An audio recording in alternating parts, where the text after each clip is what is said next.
नमस्कार दोस्तों, आप सभी का स्वागत है कहानी आपकी और मेरी ग्रहों की जुबानी यूट्यूब चैनल के ऊपर में। इसमें आज जो हम लोग बात करेंगे वीकली प्रेडिक्शन 8 नवंबर से 14 नवंबर के बीच में किस तरह से रहेगा ये सप्ताह आपका। इसमें सबसे पहले देखते हैं मंगल जो है वो आपके सप्तम भाव में आए हुए हैं। मंगल सप्तम भाव में स्वाति नक्षत्र के अंदर में, यानी कि द्वितीय स्थान और सप्तम स्थान, ये एक तरह का मारक स्थान रहता है। दोनों ही स्थान जो है मारक स्थान रहते हैं। और मंगल जो है आपके सप्तम भाव के अंदर में बैठे हुए हैं। स्पाउस से रिलेटेड आप देखेंगे तो स्पाउस के लिए जो है वहाँ पे आपका कामकाज जो है वहाँ पे आपका समय जाएगा। राहु जो है, राहु के ऊपर दृष्टि है मंगल की 1 2 3 4 5 6 7 8। तो मंगल जो है अष्टम दृष्टि से घर परिवार की तरफ में देख रहे हैं, खान पान की तरफ में देख रहे हैं। और मंगल जो है स्वाति नक्षत्र के अंदर में, स्वाति नक्षत्र जो है वो राहु का नक्षत्र है और राहु के नक्षत्र के अंदर में उनका समय चल रहा है। तो मतलब घर परिवार के अंदर में एक विवाद और सप्तम भाव के अंदर में क्रिएट होता है, क्योंकि सूर्य भी साथ में है। सूर्य सप्तम भाव में डेबिलिटेड होते हैं, तो स्पाउस से एक लड़ाई झगड़ा होना या वाद विवाद होना एक स्वाभाविक है। मन में थोड़ी सी चिंता भी लेके आता है। सूर्य विशाखा नक्षत्र में है, गुरु के नक्षत्र में है।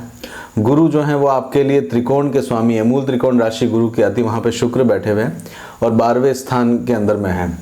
तो हेल्थ के रिलेटेड आपको ध्यान देने की ज़रूरत पड़ेगी। साथ के साथ में मित्रों के प्रति भी सावधान रहने की ज़रूरत आपको दिखेगी।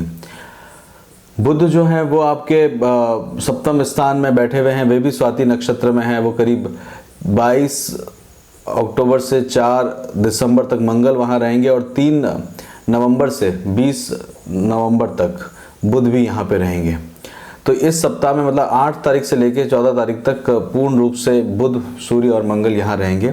सूर्य बुध का बुद्धा आदित्य योग जो है वो यहाँ पे सप्तम हाउस में बन रहा है। स्पाउस के घर में बन रहा है, पार्टनरशिप के घर के अंदर में बनता हुआ आपको दिख रहा है। गुरु और शनि, शनि आपके परम शत्रु हैं। यहाँ पे मंगल जो है वो 10वें स्थान के अंदर में उच्च के होते हैं और मंगल और शनि यहाँ पे आपके सप्तम हाउस में उच्च के होते हैं। शनि अभी गुरु के साथ में है, केंद्र के अंदर में है।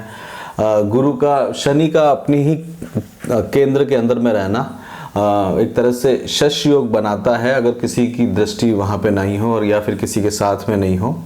यहाँ पे शनि जो है वो गुरु के साथ में बैठे हुए हैं। नीच भंग राजयोग गुरु के द्वारा बना हुआ है, डेबिलेटेड है। यहाँ पे गुरु की पंचम दृष्टि 1 2 3 4 5, गुरु की पंचम दृष्टि राहु के ऊपर में, तो घर परिवार की स्थिति को कंट्रोल करे हुए हैं गुरु।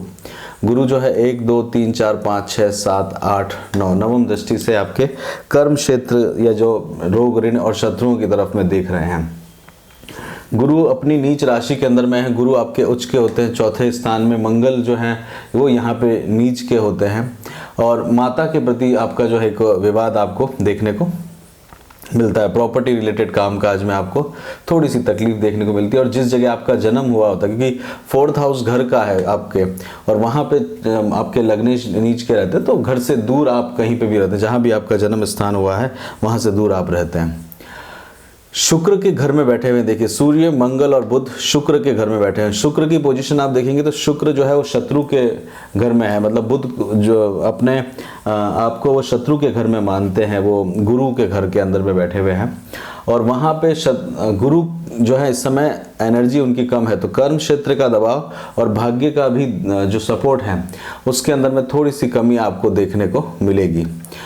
शुक्र जो है वो आपके लिए यात्रा लेके आएंगे। साथ के साथ में एक आपके दिमाग को काफ़ी तेज़ी से चलाएंगे, मतलब आपके दिमाग के अंदर में काफ़ी तेज़ी से प्लानिंग करते हुए वो आपको लेके जाने वाले हैं।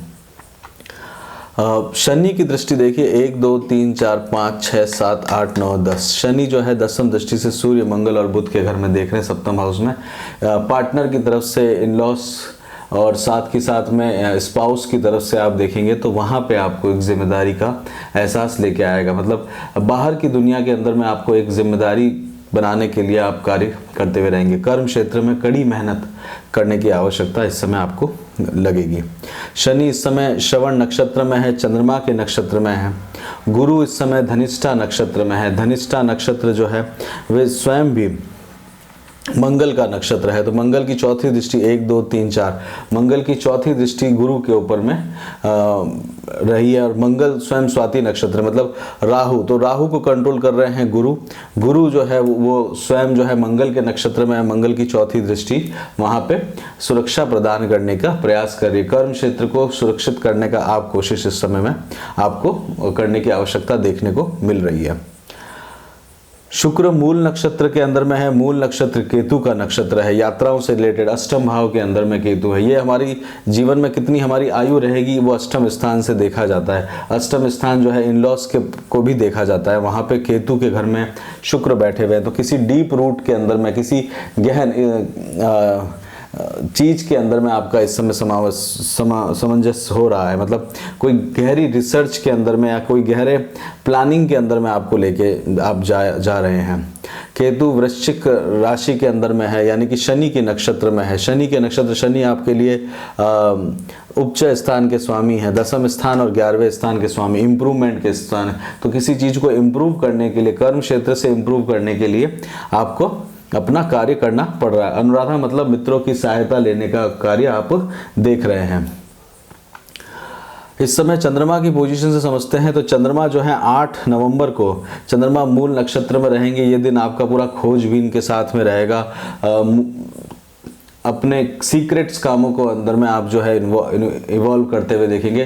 तो 8 तारीख का जो कार्य है वो बहुत सीक्रेटिव कार्यों के अंदर में मन में एक उथल पुथल करके आपका समय व्यतीत होने वाला है। 9 नवंबर को बात करते हैं तो पूर्वाषाढ़ा नक्षत्र के अंदर में जाएंगे चंद्रमा। पूर्वाषाढ़ा नक्षत्र जो है वो शुक्र का नक्षत्र है। शुक्र के नक्षत्र में रहेंगे। शुक्र और चंद्रमा साथ में रहेंगे। किसी तरह का भाग्य का सपोर्ट आपको देखने को मिलेगा। वाहन रिलेटेड, मेटेरियलिस्टिक लाइफ रिलेटेड आपका ध्यान जाएगा और अपनी सीमाओं को लांघ कर प्रयास करने का प्रयत्न करते हुए रहेंगे, क्योंकि शुक्र जो है वो गुरु के घर में है। तो अपनी मर्यादा, गुरु जो है वो मर्यादा को रिप्रेजेंट करते हैं, शुक्र जो है वो मेटेरियलिस्टिक लाइफ को रिप्रेजेंट करते हैं। और शुक्र का वहाँ पे रहना पूर्वाषाढ़ा नक्षत्र के अंदर में एक चेंज लेके आएगा।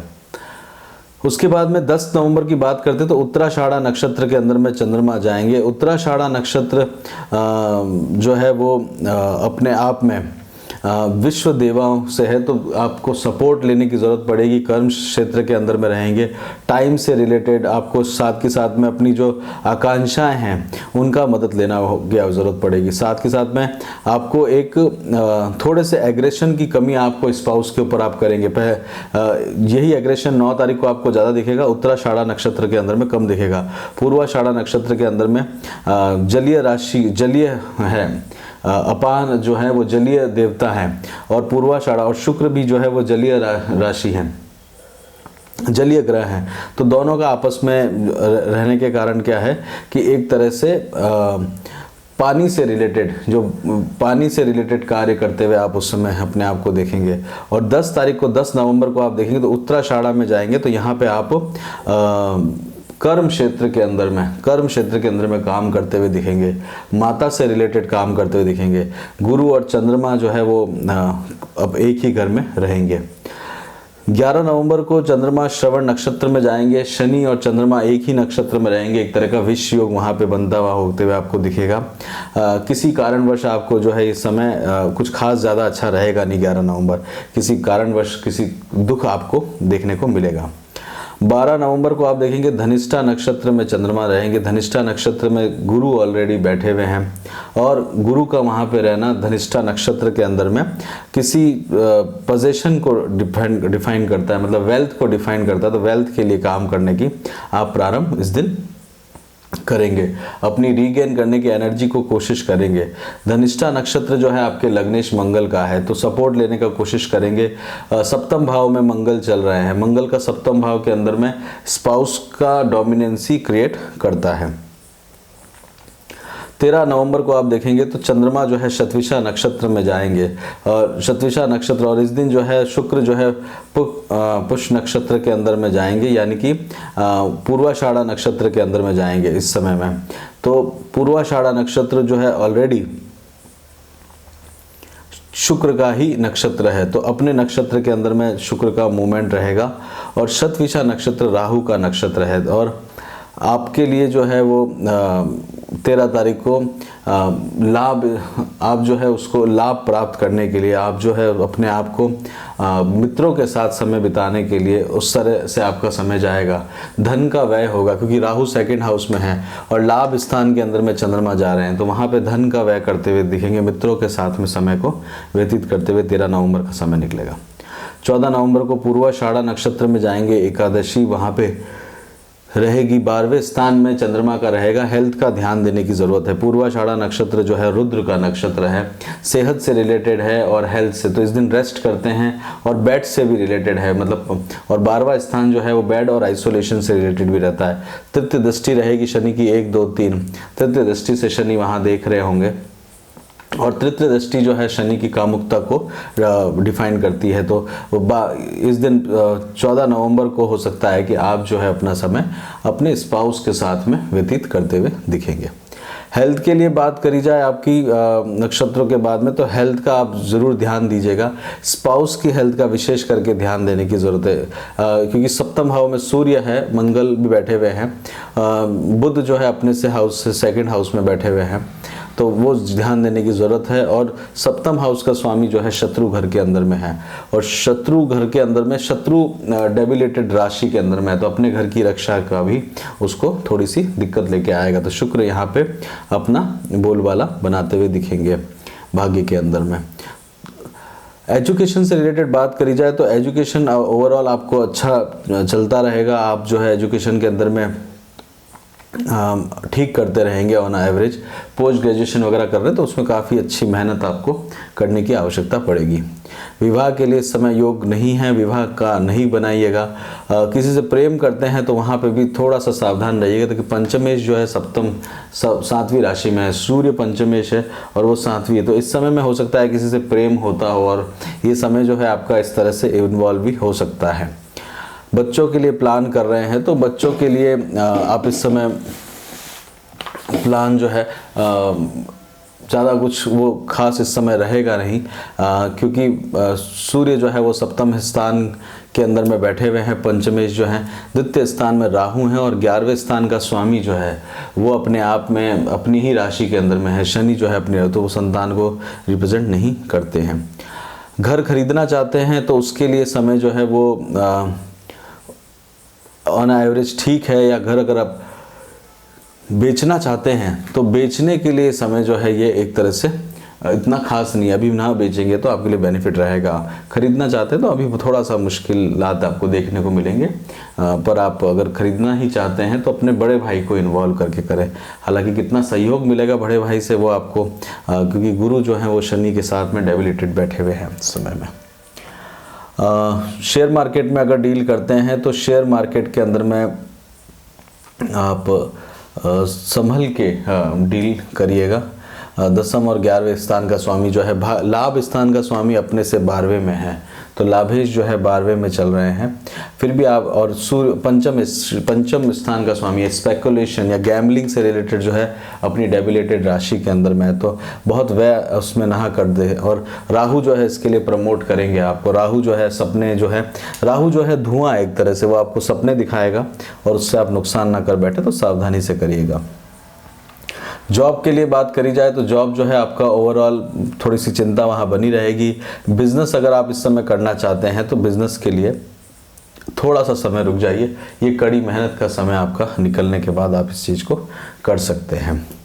इसी के साथ ही 8 नवंबर से 14 नवंबर तक का समय आपके मेष लगने के लिए कैसा रहेगा, अगर वीकली प्रेडिक्शन में इसको देखिएगा, ऑब्जर्व करिएगा नक्षत्रों की एनर्जी के साथ में।